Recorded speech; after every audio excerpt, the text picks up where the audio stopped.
फेरि अर्को hydro power कम्पनीले सर्वसाधारणका लागि आइपिओ निष्कासन गर्दैछ। रिजलाइन इनर्जी लिमिटेडले यही माघको 28 गतेदेखि फागुन 4 गतेसम्म सर्वसाधारणका लागि 11,80,260 किता सेयर र 100 रुपियाँ प्रति किताले आइपिओ निष्कासन गर्न लागेको छ। यो कम्पनीमा तपाईले 10 किताको लागि आवेदन दिन सक्नुहुन्छ, अर्थात् 1000 रुपियाँमा यस कम्पनीको 10 किताको आइपिओ भर्न सक्नुहुन्छ।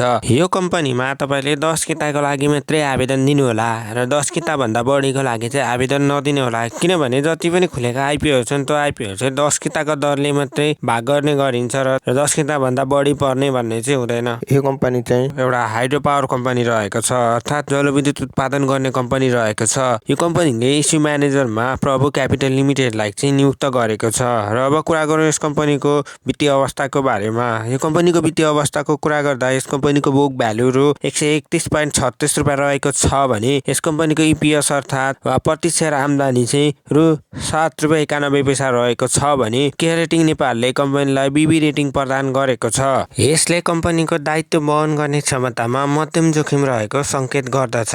र यो कम्पनीको आइपिओ चाहिँ कतिजनालाई पर्छ त? यो कम्पनीले 11,80,260 किता सेयर चाहिँ निष्कासन गर्दैछ।